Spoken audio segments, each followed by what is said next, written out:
Mga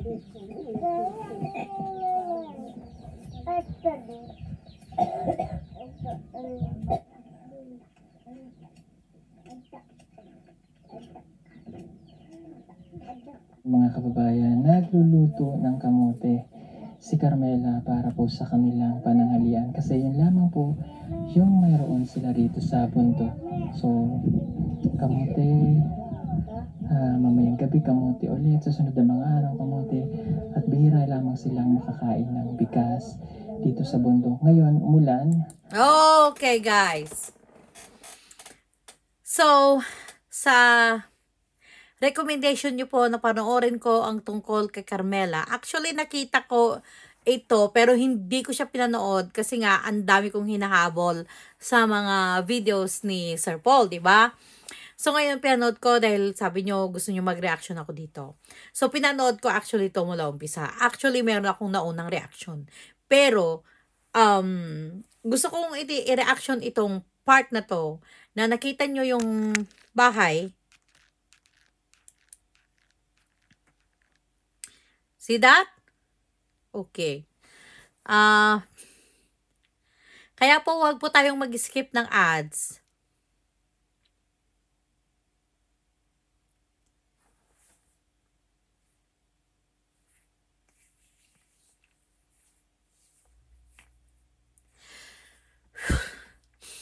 Wag po tayong mag-skip ng ads para tumaas ang ating revenue para matulungan natin ang mga katutubo na to sa pamamagitan ni Sir Paul.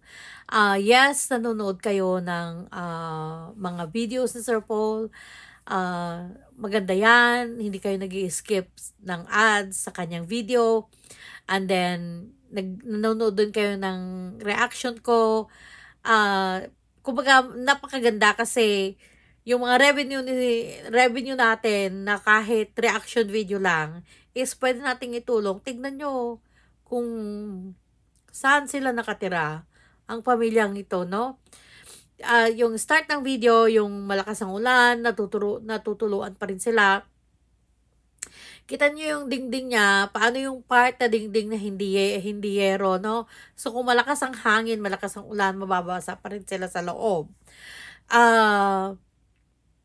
Itong si Carmela na to, 10 ng kanyang mga magulang is sa mga hindi pa po nakapanood ng episode na to, gusto ko lang sabihin sa inyo yung background na nag-uuling sila at para may pang-aral si Carmela sa ibang bayan at nagbo-boarding house siya doon. At ang binabaon niya, kung minsan may baon siya, kung minsan wala. At ang binabaon niya sa school is nilagang kamote. There's nothing wrong with nilagang kamote gaya ng sabi ko because nilagang kamote is more nutritious actually than rice.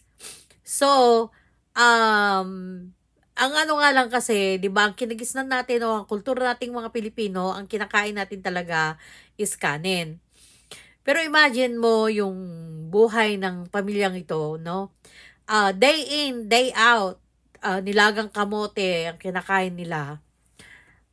Kung bakit ako naiiyak kasi kagaya dito sa bahay, no? Alam nyo, yung ang dami-daming pagkain, nagtatapon ako kasi nasisira. Pag 2 beses ng ulamin, ayaw na. Tapos, matalang ang mga katutubo na to, nasalat sila sa pamumuhay. Kontento na sila sa nilagang nilagang kamote para lang may pampatawid gutom sila. Kaya, nakikiusap po ako na wag po tayong mag-skip ng ads. Para sa ganun, meron tayong maitulong. Kahit man lang konti. At nananawagan din ako sa mga may kakayahan na yung mga hindi pa nagbibigay ng tulong sa pamamagitan ni Pugong Biyahero sa aking mga kakilala, sa aking mga kaibigan na may kakayahan.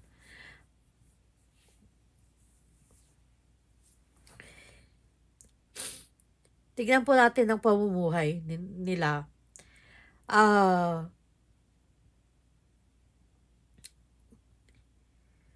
Kaya kung minsan, alam niyo yun yung naisip, nagre-restaurant, pumupunta kami dito kumakain sa restaurant. Pwera yung babayaran namin, nagbibigay kami ng tip na 18%, 20%, 25%. So, from $15 to $30 ang binibigay mo na tip. Samantalang, pag ipalit mo yung $15 na yon, $30 na yon, binigay mo lang na tip is siguro baka isang buwang kanin na ng pamilya na gaya ni Carmela. Kaya, pahalagahan natin kung anong meron tayo. Dahil ang dami, ang mga salat, ang pamumuhay. Gaya ni Carmela at ng kanyang pamilya. So please, pagpatuloy po nating panoorin ang aking mga reaction videos, i-like, mag-comment, i-share, huwag mag-skip ng ads para na sa ganun is dumami ang ating revenue para makatulong tayo. Actually, meron akong naunang reaction sa unang part ng video na to ni Sir Paul. Pero talagang natapos na yung reaction ko na yun. Pero yun nga, tinutuloy-tuloy ko pa rin yung panonood. It's parang, sabi ko, parang mas maganda itong part na to na i-reaction ko kasi gusto kong makita ng mga taong may kakayanan. Ito po, samantalang kung magbigay kayo ng donation na, magbigay kayo ng tulong, tulong na kahit $5, $10, pag ipon-ipunin po natin, magiging malaki para makatulong tayo sa mga pamilyang ganito na ginagawa naman nila, nagpapakasipag sila sa paggawa ng uling para lang mapag-aral ang kanilang anak is napakalaking bagay siguro, no? Kung makatulong man lang tayo ng $5, $10, ipon-ipunin natin yan.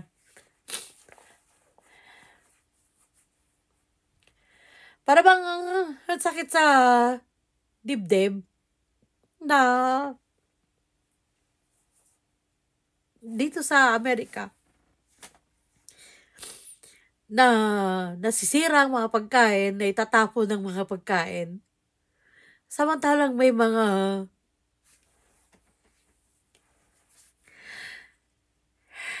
nabubuhay na ganyan ng mga kababayan natin.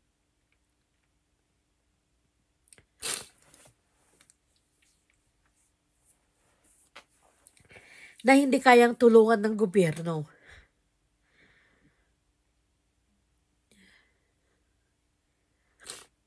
Kaya nakikiusap ako sa aking mga kaibigan, kakilala na manunood ng video na to.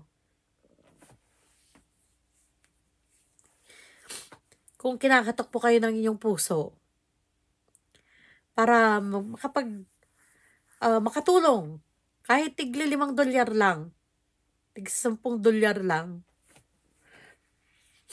wala po yun kumpara sa tinitip nyo pag kumakain kayo. I'm not obligating you, but I'm asking you.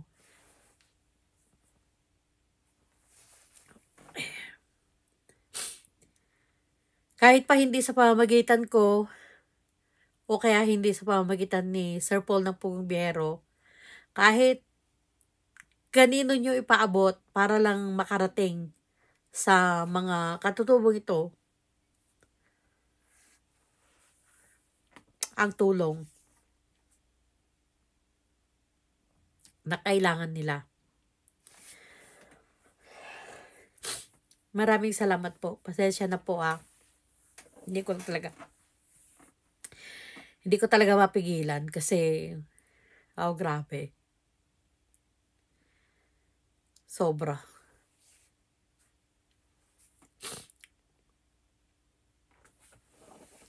Thank you po for watching.